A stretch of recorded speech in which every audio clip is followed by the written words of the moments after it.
Okay, so here we're doing a video where we're looking at powers, and powers involve bases and exponents. And it's really the exponents that we're going to focus on here with the powers. And the first thing that I want you to remember here is just a definition of what an exponent is. An exponent represents repeated multiplication. Okay, so it's multiplication. A lot of people remember multiplication, but it's not just the base times the exponent. It's the base times the base times the base times the base times the base as many times as the exponent says. Okay, so we'll do a few examples here. So first we'll start with some positive exponents, and we'll do 4 examples here. And we have 2 to the 7th power. Again, the first thing to realize is that this is not 2 times 7. Okay, it is not 2 times 7. That's a common mistake that a lot of people make. It is not 2 times 7. Instead, what we're going to do is we're going to multiply with the base of 2, but we're going to have 7 bases of 2. Okay, that's what it means. We are multiplying, but we're going to multiply with 2.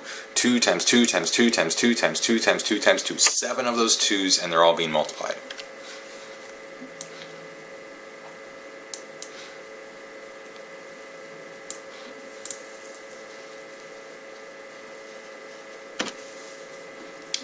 Okay, so I did throw a 1 in there. 1 times 2 times 2 times 2 times 2 times 2. And you'll see when we get to, especially when we get to a 0 as an exponent, when we get to negative exponents, that 1 is going to help us out. Right now, if you forget the 1, that's okay, but I would recommend it. So this is what it means, 2 to the 7th. If I count the 2's, I got 1, 2, 3, 4, 5, 6, 7 bases of 2. And these are all being multiplied. So this is probably a little more difficult than what's going to be on your test, but if you do the multiplication, 1 times 2 is 2, times 2 is 4, times 2 is 8, times 2 is 16, times 2 is 32, times 2 is 64, times 2 is 128. And that would be the result. That would be evaluating 2 to the 7th power. Okay, so put that in a box. Again, it is not 2 times 7. 2 times 7 would be 14. This is 128. It's so much bigger than that. All right, so let's look at a couple more examples. Okay, so we have negative 2 to the 7th power. And again, this is not negative 2 times 7. It is not negative 2 times 7, so make sure you're getting that. I get some students that make that mistake over and over again, and it drives me crazy. It's not negative 2 times 7. Instead, it's multiplying 7 of those bases of negative 2. Okay, that's what we're going to do here. Multiply with 7 bases of negative 2. Whoops, and I got a typo in there. There we go. Multiply with 7 bases of negative 2. So it's negative 2 times negative 2 times negative 2 times negative 2 times negative 2 times negative 2 times another negative 2. Okay, and again, I'm starting with that 1 in there, which will help me when I do the 0 exponents and negative exponents.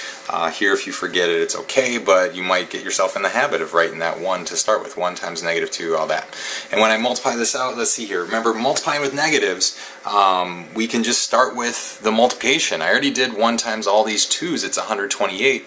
So I know this is going to be 128. But the only question is it positive 128 or negative 128? And if I do the buddy system, let's see here, if I do the buddy system with these negatives, these 2 negatives are going to be buddies, these 2 negatives are going to be buddies, these 2 negatives are going to be buddies, and this negative right here needs a buddy. So that 128 has to be negative, and I give that, that negative as that last buddy there. Okay. So that's the buddy system with those negatives. Don't forget about that. We did that with our multiplication. But there we go, we got our answer for negative 2 to the 7th. Okay, I'm going to try and do 2 more examples here real quick. So here I've got 2 to the 8th is, again, starting with that 1. I'm going to multiply, it's not 2 times 8, it's multiply with 8 bases of 2. So here you go, if you count the bases of 2, we can start that 1, but then I got 1, 2, 3, 4, 5, 6, 7, 8 bases of 2. And you can do that multiplication, you wind up with 256. If I do the same thing with a base of negative 2, then here's where I got to use that buddy system. And say to myself, okay, whoops, I can write it all out first. The 1 times the negative 2 times negative 2, negative 2, negative 2. There's 8 of these. 1, 2, 3, 4, 5, 6, 7. Whoops, I'm missing one. There we go. That's why we double check. That's why we count. So now I should have 8 bases of this negative 2. 1, 2, 3, 4, 5, 6, 7, 8. There we go. And then I've already written the answer, but just to double check here with the buddy system, these 2 negatives are going to be buddies, these 2 negatives are going to be buddies, these 2 negatives are buddies, and these 2 negatives are buddies, which means I do not need a negative in my answer. It's just positive 256. Okay, I wrote the positive for emphasis. You don't have to put that, you can just put 256. So with positive 2 to the 8th power, we got 256. With negative 2 to the 8th power, we also got 256. Okay? And then the last thing about this part I'm going to point out to you is that notice that the negative in exponential form does not need a buddy.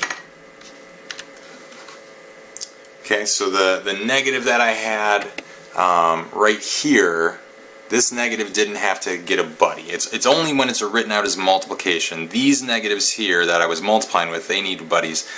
This negative in the exponential form, you don't need a buddy there. Same thing up here. This negative does not need a buddy. It's only these negatives here where I'm actually doing the multiplication. Those are the negatives that need a buddy. Okay, so that's just one thing to be aware of with that buddy system. Okay, so what happens if we throw a negative exponent in here and we have positive 2 to the power of negative 7? How do we deal with that? So once again, I want to remind you this is not 2 multiplied by negative 7. It is not 2 times negative 7, but instead we want to multiply with negative 7 bases of 2. Now, hopefully right now as I say that, when I say multiply with negative 7 bases of 2, hopefully you're scratching your head or kind of confused at that, because how do you multiply with a negative amount of something? If you've been in class, you might remember me saying, you know, you can clap 3 times, but how do you clap negative 3 times? You can't do it. If you don't do anything, you're clapping 0 times. So we're going to make a change here. We're not going to try and multiply a negative amount of times. We're going to change multiply. Multiply is going to get changed. We're going to change multiply to divide. Okay, multiply changes to divide, but now if you remember from doing our subtraction when we did a chop or a chop slash, you cannot just change one thing. If you only change one thing, you've changed the problem. So if I stop there and I go, oh, don't multiply, divide, I can't do that. So I have to change one other thing. I'm going to change negative to positive. Okay, so this becomes, instead of trying to multiply with a negative amount, I can divide with 7 bases of 2. So there you go. And I was mentioning earlier how starting with that 1 was going to be helpful later on. Well, here you go. Now it's where it's helpful. Start with a 1 and divide by 2. Divide by that base of 2 7 times. So let's count and make sure I got them. I got 1, 2, 3, 4, 5, 6, 7. 7 bases of 2. And that negative exponent really tells me to divide by the 2. Divide by with 7 2's. Now, to do this, you might want to remember, how do I divide, you know, how do I start with 1 and divide by 2 and then divide by 2 again? It doesn't give me a whole number, so this is where you might have to remember your fractions. And so dividing by 2 is the same as multiplying by its reciprocal. It's the same as multiplying by 1/2. So now we can make this a little bit nicer. So I still have that 1 to start with, but every time I divide by 2, I just go, well, I'm just going to multiply by 1/2 instead. So it becomes 1 times 1/2 times 1/2 times 1/2, etc. The 1/2 occurs 7 times. So it's 1, 2, 3, 4, 5, 6, 7. And if you remember, multiplying with fractions is really actually easy. The 1 times the rest of this, we can ignore the 1, but I just do 1 times 1 times 1 times 1 times. I'll multiply all these 1's on the top, which would be 1, and then in the denominator, on the bottom, the denominator, we got 2 times 2 times 2 times 2. All these 2's get multiplied. Well, that's 7 2's being multiplied. And we did that earlier in this video. We did 2 to the 7th power, it was 128. So this just becomes 1 over 128. And so we'll point out here, but that 2 to the negative 7th was just the same as a fraction with 1 on top of the fraction over 2 to the 7th in the bottom of the fraction. But 1 over 128, that is my answer to this. So So let's put that in a box. Okay. But I'll say again, now be careful. If you've got a negative base, you'd have to take care of that negative base. And if it was negative 2 to the negative 7th, these 2's would be negative, and then I'd have to think about, okay, does my answer come out positive or does it come out negative here? But notice that the negative in the exponent, there's no negative in the answer. And a negative exponent will not cause a negative answer, okay? Okay, so just some things to keep in mind here that what I was just saying, that the 2 to the negative 7, this is probably a quicker way for you to do it. Just 2 to the negative 7th, if you have a negative exponent, just go, oh, just do that in a fraction, 1 over 2 to the positive 7th, because that's what wound up happening. We had 1 on the top, 2 to the positive 7th on the bottom. And so to remember that a negative exponent does not give us a negative answer. The negative exponent had nothing to do with our answer being positive or negative. The negative exponent gave us a fraction instead. Okay. So the last thing we'll do in this video is we'll talk about what if, we'll go back. We'll talk about our definition of what an exponent is, and we'll amend, that's the word I'm looking for, we'll amend a little bit our definition when I said exponents are repeated multiplication. Okay, so we just saw where our first few examples, we had those exponents and they were repeated multiplication, and then we had the negative exponent, and we said, oh, the negative exponent was repeated division. So we'll change this here a little bit. So we'll say positive exponents represent repeated multiplication. Okay, positive exponents represent repeated multiplication, and negative exponents represent repeated division, or again, if you prefer, negative exponents give us a fraction. Okay, so that might be easier to remember. Negative exponents give us a fraction, but I mean, if you're going to just the basic definitions here, this is what you could say. All right. So the last thing for us to cover is what if the exponent is 0? So we'll do that as well, and that'll be the last example. Okay, so our last few examples here, we're going to take a look at what if we have an exponent of 0. We've covered positive exponents, we've covered negative exponents. Now, if you remember, there's a third option. A number can be positive, it can be negative, or it can be 0. 0 is like neutral. So what if I have something like 2 to the power of 0? So once again, this is not 2 times 0. This is not 2 times 0. A lot of people, I don't know if they think it's 2 times 0 and they think the answer here is 0. It is not 2 times 0. And oops, I got another typo there. Okay, there we go. It is not 2 times 0. Instead, if we go back to the definition, we want to multiply with this base repeatedly.